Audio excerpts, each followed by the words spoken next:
Thank you, thank you, thank you. Okay. Okay, this time we're going to talk about limits. In fact, the next 6 of our sessions are going to deal individually with each of these 6 items. And a couple of things. I will give you stories to illustrate each of these, but they could be used to illustrate any other part of it, because all of these elements are at work each time you are dealing with a discipline issue. I will emphasize certain ones just to illustrate that particular part of it at that time. What I want to start off with is a situation that happened some years ago with one of my sons. It was a Saturday morning, and he was watching a football game. And it was probably around 9 o'clock. I don't know exactly what time. It was mid-morning, early morning. And I came through the living room and saw him sitting on the couch watching the game. And I knew it was his day to feed the horses. We had a little horse ranch, and responsibilities were shared. It was his day to feed the horses, and so I stopped and I just asked him, I said, "Have you fed the horses?" And he said, "No." And I said, "Okay, well, don't forget to feed them." And he said, "Okay." And then I went on out of the room. Now I want to ask you something. Had my son obeyed or disobeyed me? How many would say he'd obeyed me? How many would say he disobeyed me? Okay. Pretty much a consensus that he hadn't done either. And that's right. He hadn't really done either one. I had said feed the horses. He said, "Okay, I will." That was it. Now the horses hadn't been fed. I came through about 20 minutes later, and he wasn't sitting on the couch anymore. He was sitting on the floor. And so I didn't know. Maybe he'd gone out and fed the horses. And I was just, it was one of those things, you know, it was kind of nagging in the back of your mind. So I said, "Son, have you fed the horses?" And he said, "No." And I said, "Okay, well, don't forget to feed them." He said, "Okay." And I went on through. And I came back again about, half hour or so. And he was still on the floor, but it was a different position. So I said, "By the way, son, you fed the horses?" And he looked at me and said, "No." And I thought, wait a minute. You know, what's wrong with this picture? And so I saw him and said, "Look, wait, stop, hold it." I said, "When are you going to feed the horses?" And he said, "Well, when this football game is over." I said, "Fine." And then I left the room.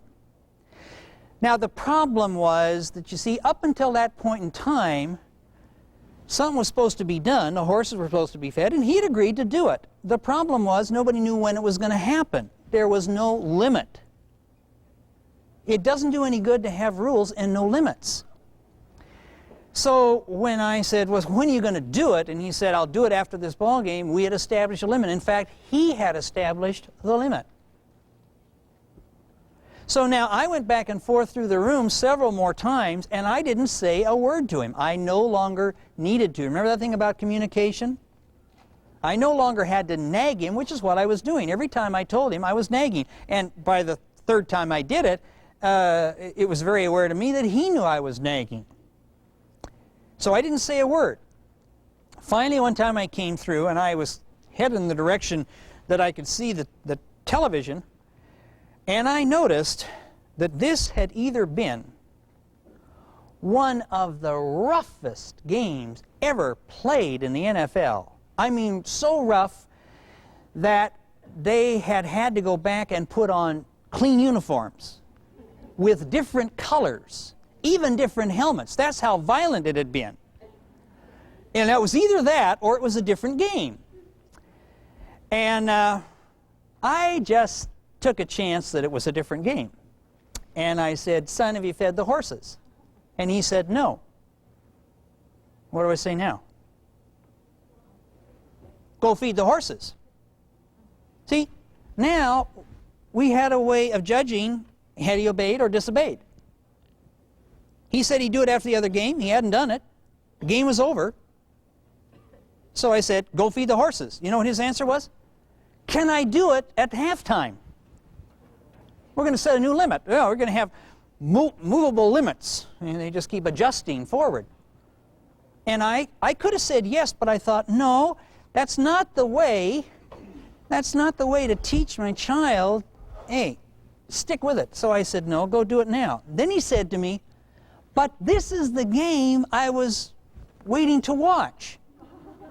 See, all of a sudden, guess what? It's my problem. Dad, this is the game I wanted to watch. Well, then why were you watching the other one?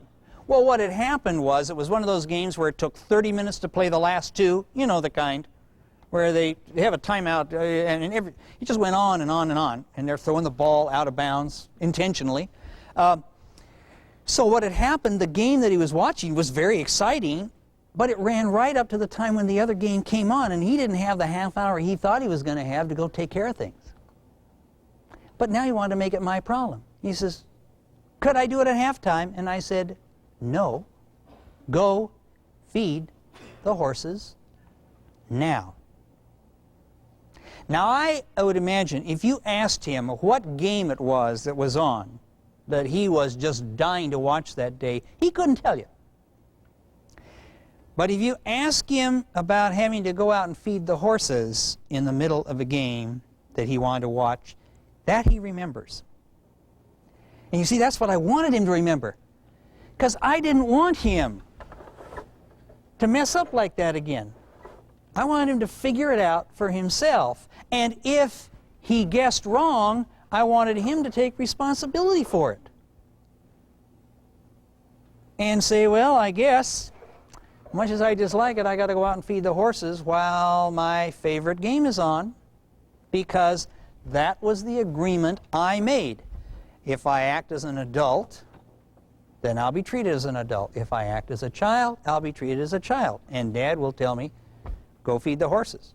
But the one thing that can't happen is I can't fail to plan properly and then say, I don't want any consequences. Doesn't work around here. I want to tell you another story, because it has to do with the very same thing and setting a limit. And you see, one of the things I may not emphasize each time in this is, but did you notice that we get rid of a lot of unnecessary communication? This time I got rid of a lot of nagging. Just by saying the limit, I shut up, which he loved. He didn't like it very much when I said go feed the horses, but that was his problem then. But now I want to talk about another one, and again, there's going to be an element in which we get rid of unnecessary communication. And that was that one of my sons, this is not necessarily the same one, was supposed to have fed the horses and hadn't. And we got home that evening and everybody had gone to bed. It was late. It was around midnight. But there was a note on the board that said so-and-so hadn't fed the horses. And this was from an older brother. Now, we had a deal. I don't have this thing of when we're not here, somebody becomes king of the mountain. First of all, because it doesn't work that way, and second of all, because it gets abused. And if you give a child the kind of power they would need to be able to run things as though they were you, they have too much power. If you don't give them that much, then the others know it and can ignore them. Bad situation. He said, if there's a problem that you can't work out, just let us know about it, and I'll take care of it. And this was one of those that didn't get worked out. I don't know if anybody had mentioned it or whatever, but the party involved had gone to bed, hadn't fed the horses. Now, I had several options. I could have gone out and fed the horses, but you see, it was the middle of the winter, and it was raining, and it was cold, and they were not stabled horses. These horses lived out loose in a pasture. We had big oak trees, so there was plenty of room for them to get out of the rain, but they needed to eat in order to stay warm, because the only thing they had was a fur coat. And my son had an electric blanket. And besides, he had had dinner. So I could have gone out and fed him, and then I could have done that thing that parents look for. I could have given him a real good tongue lashing at breakfast. let him know what a rotten kid he was. I didn't do that. I could have gone in and given him a tongue lashing then and sent him out to do it. I didn't do that either. I got a flashlight. I went in, woke him up, handed him the flashlight and said, go feed the horses. And that's all I said. Now, he knew from having lived with Weird Dad for a number of years that if I said go feed the horses, he better go feed the horses, and no questions asked. I didn't say anything else the following morning. Now, you see, the reason I didn't was because what I did, remember about doo-doo discipline? I figured that what I did was going to teach him any lesson that he was going to learn. And he wasn't going to learn any more from anything I said. In fact, he was going to be bored to tears by it. And some people said, well, don't you think, getting him up in the middle of the night? I mean, he had to get up in the middle of the night, get dressed, go out in the rain and the mud. And do you know how big and how heavy a bale of alfalfa is? It is heavy. He had to wrestle one of these out there to the horses and then cut it open, cut the baling wire off it, and spread it out so they could eat it, and then slip and slide around in the mud and everything else. And people said, well, why didn't you give him a lecture? I said, there wasn't any lecture I could give him that was better than what he went through. Somebody said, well, don't you think that would scar him for life? I said, I don't know, I hope so. My idea was I didn't want him to do something like that again. But I didn't need to talk about it. The lesson was taught. By the way, he never did it again. He always made sure he fed the horse before he went to bed. So, what did I get rid of? I got rid of doing any lecturing, any arguing, any criticizing, any threatening, any yelling. I didn't do any of those. I just said, go feed the horses. And I said it in that tone of voice. It's your job, go do it. Now, of course, it's important that your children are at the point where they take you seriously enough that when you say that, they do it. We had a question earlier about, well, what if you tell them to go clean their room, and the way they clean it, it's still a mess? Well, then you kind of tweak things up a little bit here, and we're going to get into that with consequences. But once they understand that if you say it, you mean it, and that they had better pay attention to you, then you don't need to do a whole lot. The child can understand that if you've said it, they better go ahead and do it. Okay, and now you're going to take a situation where, let's say we don't have limits. You see, because this was about limits. The limit in this case was that he was supposed to feed the horses that day. Now, we could argue that if it was before midnight, it was still that day. But you see, as far as I was concerned, when he went to bed, that was the end of his day. Pretty much signaled when he crawled under the covers that he wasn't planning on going out and feeding any horses. So I just assumed that since he was in bed, he hadn't planned on getting up at 3 o'clock in the morning to feed them. But the idea was that we set a limit, and the limit had been violated. Once he got past the limit, just like in the other case, once he went past the limit, in that case he set one, in this case we set one, and that is feed them that day. Once you're past the limit, then you're into disobeying. Up until he went to bed, you couldn't tell me whether he had obeyed or not, because it was up to him to do it any time he wanted that day. He didn't. Once he went to bed, he had stopped obeying and he started disobeying. What does the limit do for us? It tells us, based upon behavior, whether our child is obeying or disobeying. Clean up your room by dinner time. By dinner time becomes the limit. And he gets out there, oh, gee, I'm hungry. Yeah, have you cleaned your room? No, I haven't. Then go do it. Why? Well, because up until dinner time happened, you could do it any way you want on your own time. It was up to you. You were in charge, and you could figure out when to do it. But once we go past the limit, you are now on my time, and I will figure out what's going to happen. That's the way the adult world works. If the report is due Friday at the close of the day, and you haven't got it done, and the boss comes in and says, by the way, where's that report? And you say, oh, I got so busy with that other stuff that I didn't get to it, but I'll get it on your desk first thing Monday morning. You say, no, you won't. You'll get it on my desk today. Well, but I've got a very important engagement this evening. Well, you better break it. Because I said I wanted it today, and I still want it today, and it's due on my desk. Don't leave until you've done it. Or if you plan to leave without doing it, don't plan to come back. That's the adult world. So I'm not going to treat my child harshly or without any compassion. I'm just going to expect these are the rules you have to live up to. When you pass the limit and you're on my time, I'm now in charge. And until I am, I'll leave you alone. And I won't commit any of the 7 deadly sins of communication. I'll let you run it on your own. Okay.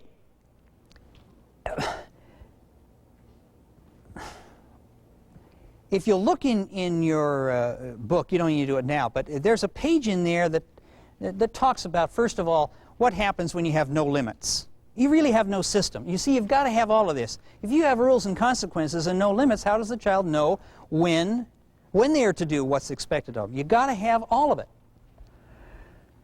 But the next thing is when you put in the limit, like I did with my son and the horses. Okay, you get to do it at the end of the game. Now we have a rule, feed the horse, a limit, do it at the end of the game.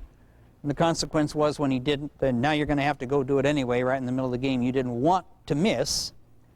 And then the only question is, am I going to be consistent about that? And that was why when he said, could I do it at halftime, I said no. I didn't want to start off with, well, yeah, we set it up at that, but we'll change it. Because then what's going to happen next time? Well, maybe he'll change it next time. So it's all got to be there. But one of the things I put in there is that for some parents, and this is where you often get into cases of what I would call unintentional abuse.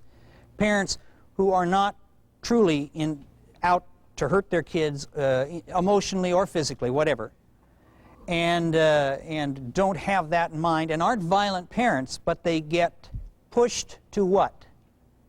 The limit of their patience. You ever heard that? There's a limit of my patience. Well, what I try to show parents is that if you put this into practice on a regular basis and make sure that your limits are well short of when you get stressed out, then you won't get to the limit of your patience and you won't run into that situation where you are ready to tear your hair out or tear their head off or both. So when you have a situation where the only limit is the limit of a parent's patience, what kind of a child are you going to get? You're going to get a child who's going to go crazy. Because the one thing that this provides, among others, for the child is predictability. The consistency says, if you say it, you mean it, I know it's predictable, I know it's the way it'll be. But if there's no limit, then it can't be predictable. So a parent who goes by the limit of their patience is a time bomb. If they're in a good mood, maybe they won't even bother. Oh, well, what the heck, doesn't matter today. Get away. If they're in a bad mood or things haven't gone well, they may be ready to tear that kid to pieces. But we don't want to get to the limit of a parent's patience, and we definitely don't want a parent who has so limited an array of skills that oftentimes, before they know it, that's where the child has taken them to the limit of their patience. And that's where skill training really helps, is to show that parent how to establish limits that are a safeguard against the child pushing you too far. Now, that is one of the reasons that I say so much about communication, because most of the situations where you get pushed to your patience is when a child is ignoring you. Now, they can do it two ways. They can ignore you by just ignoring you, or they can ignore you by arguing with you, or some other way of continuing to put you off. Well, the longer they push you on that, the more likely you are to get to the limit of your patience. And it just doesn't work. It wouldn't work in our world. Let me ask you this. What if the Highway Patrol had a mystery speed limit? Well, they go in every morning, and the officer of the day He has one of the a dart. They got a big dartboard over there, and he just zing. And you say, what is it today? Oh, it's 240 miles an hour today. Good. They don't bother to tell you what it is. They just establish it every morning at 8 o'clock. Well, at 240, there aren't many people going to get tickets, but suppose that he just happens to be unlucky, or lucky, whatever, and hits the 10-mile-an-hour circle.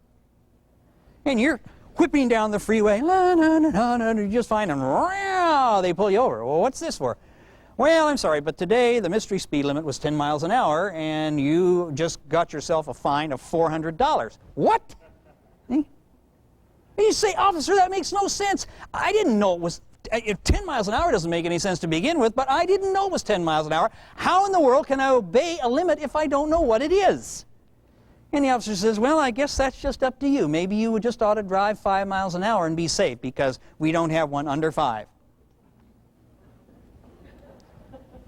All right. Yeah. Could we review the bidding on this? But, you know, there are kids that don't have any more predictability at home than that. They don't know when the limit hits. Ah, the mystery speed limit was about 3 seconds. My fuse was, bang, that long today. That's funny. Yesterday it went all day and you never did a thing. Well, yesterday I felt better. Not good. How can a child figure out what to do to control their consequences if they don't know when to do it? You say, well, if they just do everything immediately, then that would be fine. That's great. How can you do everything immediately? Who would even want to? Would you like to live under someone who was such a tyrant that, by and large, you knew that the only way to be safe with them is whatever they say or whatever you think they're going to say, do it immediately? That's not going to be a very healthy person. So, one thing we don't want is we don't want that to get to the place where the limit of your patience is how the parent is dealing with this. Once in a while, you know, maybe it's just reality. Okay, in a bad mood. But even then, it would be nice if we could avoid it. But if it happens all the time, and there are some cases where it happens where there is no way to predict it. You get into dysfunction. You get into alcoholic families, things like that. The child is straight A, valedictorian of their class. They come home to the house, they clean up the house, they fix dinner. Alcoholic parent comes in, knocks them across the room.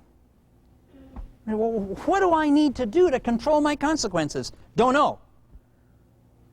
Because I'm totally out of control as a parent, so there's no way for me to give you anything predictable.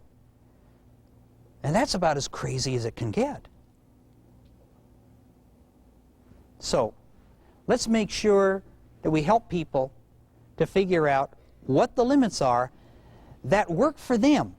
Again, this is like, you can't just say categorically, this is the way, or this is the right limit. The parent has to figure out what works for them. What do I need to do to be sure I never reach the limit of my patience, so that I don't put my child in the position of wondering, well, what is it today? Okay, let's talk about a few other things. And now I'm going to talk about this idea of how to use a limit to get away from saying anything. Wouldn't that be wonderful? If you could get your child to do something without ever having to say a word. Well, I'll give you a quick one. It just occurred to me. This happened recently. Mother came in, had I think a 6- and a 4-year-old. And these two squabbled all the time. And I mean, they really got into it. And it bothered her. And she said, I wanted to stop it. And so you're saying, okay, well, she's sent them to timeout. She makes them stand in the corner. They've had to go to their room, all the standard stuff. And none of it had really worked. They still did it. And I said, well, let's get creative. And I said, what you want to stop is the fact that they get angry with each other. I mean, they really got angry. They weren't just, they would get really angry with each other. So I said, let's do this. Let's set up a pair of loving chairs at your home. She said, what? I said, a pair of loving chairs. And I said, here's what you do. You get 2 of your chairs and you put them face to face, just far enough apart that little legs will fit down between them. And then you get these 2 to sit in the 2 chairs. And when they're fighting in there, he said, come on out here, come on out here. Sit down. Here. Well, these are the loving chairs. These are the what? These are the loving chairs. Sit down here. You sit down here. You sit down here. Now, I want the 2 of you to hold hands. You know, and the kids are like, what's going on here? Mom's gotten crazy. You know, hold hands. Okay, hold hands. So now I want you to tell your brother, I love you. And I want you to tell your sister, I love you. And I want the 2 of you to just keep saying that until you're convinced that the other one really does love you. And these kids are looking like, Mom's gone crazy. In fact, she said the little one, when she did this, she went home and did it, the little one was just squirming and fidgeting around and kind of crying. She said, no, come on, do this. And she worked them through, and it took about 5 minutes. And, you know, I love you. Now, understand, folks, this is a benign consequence. If you say, well, what was it? The point of it was to get them to understand that if you want to fight in there, you're going to have to come out and do this, which you consider 10 times as bad as fighting. So she walked them through this thing, and then she said, okay, and finally said, Mommy, I believe it. He really loves me. You really believe it? Yeah, I believe it. He loves me. Okay. She said, fine. Do you believe your sister loves you? Yeah, I believe she loves me. And she said, okay, go on back and play. And that was it. And they walked out of the room like, boy, Mom's gotten really weird. So she came back the next week, and I said, well, how'd it go? She said, well, I put them through it. She said it took a little work because they just didn't, they couldn't get into their head at all what was going on. But she says after it was over, they went back and played. They were fine. And then she says, well, what was funny was the next day, they were in and they started fighting, and she was where she could see them. They were in the dining room, and she was in the kitchen. And the oldest one, which is the girl, said, whoop. She said, we better stop this, or Mom will put us back in the loving chairs. And the little brother's eyes got big, and they both looked at her, and she looked in at them and smiled. And they stopped. Now, how many of you could get your kids to stop fighting by just smiling at them? That's all she did. Smile. And she says, it works now. Whenever they start to get out of line, she just looks at them and smiles. And they go, oh, boy. And every once in a while, she says, come on, into the chairs. Oh, Mom. No. And that's it. If you say it, do it. See, don't threaten.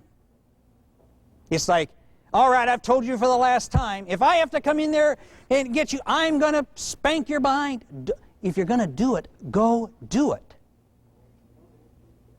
Because if you threaten and the child knows I can tune you out until you finally yell or you finally threaten or whatever, then I have to pay attention to you. But up until then, you're in a good mood, I can ignore you.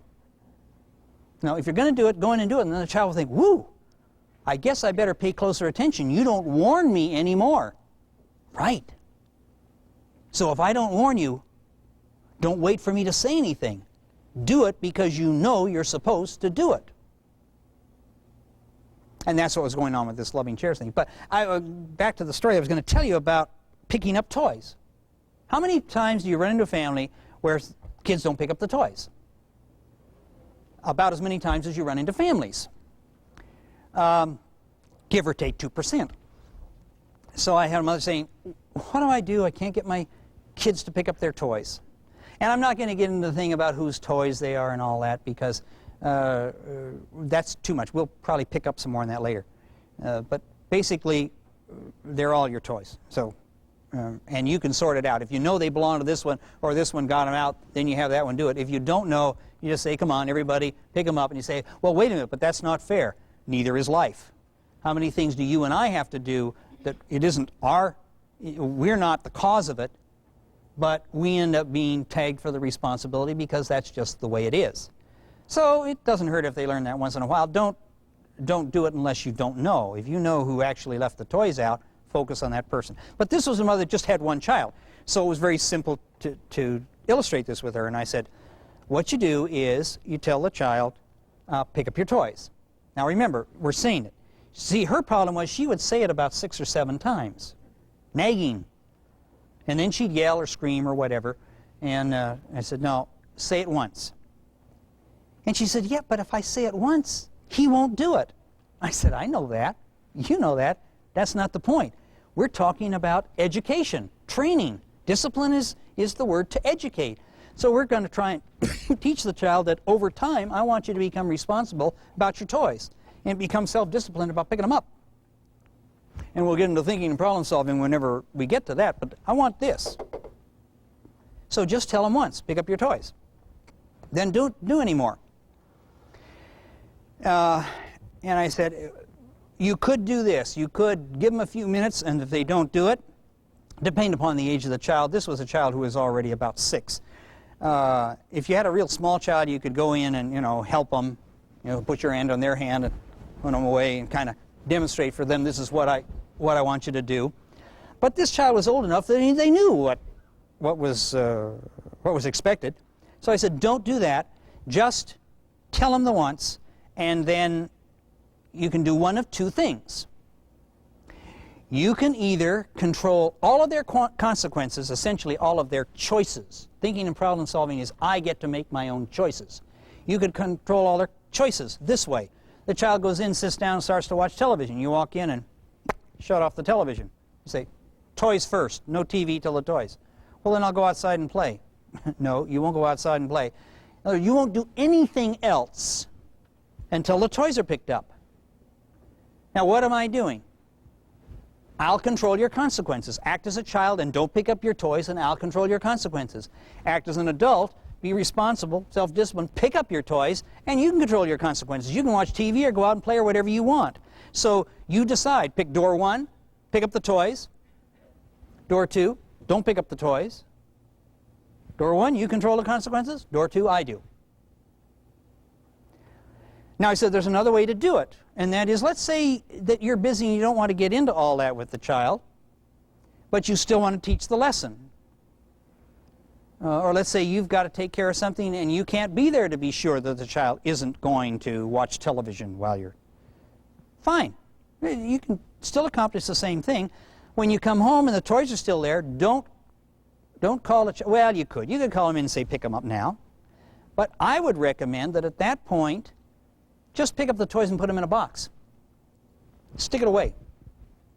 Wait for the child to ask you, where are my toys? And now, I covered this a little bit earlier, but I'm going to go into it in depth. At that point, what we're trying to do is establish that you are responsible for them, and I held you accountable for it. And that means it is not my responsibility to keep reminding you until you do it. Because what I want to do is I want to get to the point where I don't say anything. At the most, I say it one time. But eventually, maybe I don't say it at all. The only way to do that is not to get back into making you do it, which is one way of solving it, but rather to hold you accountable and let you suffer the consequences of not doing it. So you pick up, the consequence of you not picking them up is now I own them. And that could be stick them away until they ask for them or whatever. At some point, you then get back in touch with the child. Let's say they say, well, where are my toys? I've got them. Well, can I have them back, or can I have such and such? No. No, you can't. And you could either be done that way, or if you wanted to bring it right up, you could tell them that day, let's say at dinner, by the way, I have your toys, and you're not getting them back. And now it becomes the same thing in either case. Either they asked for them or you tell them about it. And what you tell them is that, by the way, if you leave any toys out tomorrow, I will pick those up too, and they will be gone. And if you leave any out the day after, I'll pick those up, and they will be gone. And the only way you're going to get any of them back is if you pick up all of your toys, and I don't have to tell you to do it. I don't have to remind you. I don't have to nag you. If you pick up all your toys, then you can pick 1, 2, 3 toys, whatever, if you've got a dozen of them, let them take back a couple. You can take back 2 toys to play with. You can have your choice of any of them that you want. And every day that you pick everything up and put it away, you can have 2 more toys back, or 1 or 3, whatever. Any day that you don't, and you leave anything out, that goes into the box, and you don't get anything that day. Now consider, it is a self-solving issue, because if they leave stuff out every day, what's going to happen? Pretty soon, it's going to be easy for them to pick up their toys because they aren't going to have any. You know, I got 1 left. Good, you pick it up today, maybe you'll have 3 tomorrow. Okay? But if they don't pick them up, they don't have any for you to step over. On the other hand, if they start picking them up, you don't have to pick any more up. They put them away every day. And if 3 weeks later they leave them out again, you see your system is still in place. You just pick them up and it goes on. So they essentially dictate how much this has to happen. They really control the consequence, because they control whether you will do anything or do nothing by how they behave. And every time that they act like a child again and leave them out, bingo, you pick them up. For how long? For as long as they act like a child. And as soon as they start acting like an adult again, that one's solved. Over a period of time, what I find is most kids will opt to move in this direction, so that over time they shift from here to here, as long as they can't go back over here. When there are no consequences, there's no motivation to go here. The only motivation to go here is that this is my only other choice. So under those circumstances, within a short period of time, you could reach the point with a child where you no longer say 1 word to them about picking up their toys. But what you have is a regular plan of action which says the rules are pick up your toys, the limits are whatever. If you've gone out to play in here, they're picked up. If it's you go to bed and they're left out, it wouldn't matter what limit you set. The parent, again, needs to set the limit that they find reasonable and that they can live with. If you set rules and limits you won't live with, you won't enforce them, which is inconsistent, which won't work. Only set up the ones that you're willing to enforce. And then, pretty soon, you can get the toys picked up without ever saying a word. So I got this mother, in a matter of about 2 weeks' time, from nagging 6 or 7 or 8 times and then yelling, which is what she normally did, and that's what she came in about. She says, I have to keep yelling at my kids to get them to do anything. She said, why? I said, because you've taught them to ignore you when you're nice. So now it's reached the point that they don't even pay attention unless you yell. So he said, we're going to reverse this, because from now on you're not going to yell, you're going to take action instead of yelling, and you're only going to say it once, and you're going to take action after you've said it once. And what you need to decide is, what limit are you going to set so that you know when to take that action, and your child knows, so that from their point of view, they may not like what you're doing, but it is fair, because they have been told. This is what I'm expecting of you, and if you do it, I'll leave you alone. If you don't do it, I'll be all over you like fleas on a dog. Then, do you understand why it isn't enough to just have a rule? And by the way, a rule can, if you'll notice, I put down rule or expectation. In a lot of cases, it's not a clear-cut rule, it's an expectation. I want you to do this, I want you to do that. But in some way, it's got to be defined well enough that the child understands what it is. If you went to work for somebody and they say, well, welcome aboard, you know, we'll see you on Monday. And you say, fine, when? Well, what do you mean when? Well, when on Monday? Oh, on Monday. Well, what time do you want me here? Well, you know, whenever you get here. You'd think, boy, this is a great place to work, but the other part of it would be, well, how do I know if I'm measuring up to whatever they expect of me? They're not even telling me what time to be to work. What am I supposed to do when I get here? Oh, help out around the office. I need to have a clear enough understanding of what is expected so that I have a reasonable chance of doing it if, in fact, I really want to. Of course, with our kids, they really don't want to, so they don't care if it's not too clear. They only start to care if it's not too clear when you start imposing consequences and they realize, wow, now it's my job to know. I can't keep saying, oh, no, no. I forgot. You forgot. Too bad. Okay. So, it's important here that there be rules and that there be limits, and that the limits be such that it defines what I call the inside and the outside of the pasture. As I said, we had a horse ranch, and we had a chain link fence all the way around it. It served two purposes. It kept the horses in, and it kept the coyotes out. And kind of look at your kids that way, that the fence around them is the rules and the limits that you have for them, and that if they stay inside of that, then you coyotes will leave them alone. But if they jump the fence, the coyotes are going to be all over them.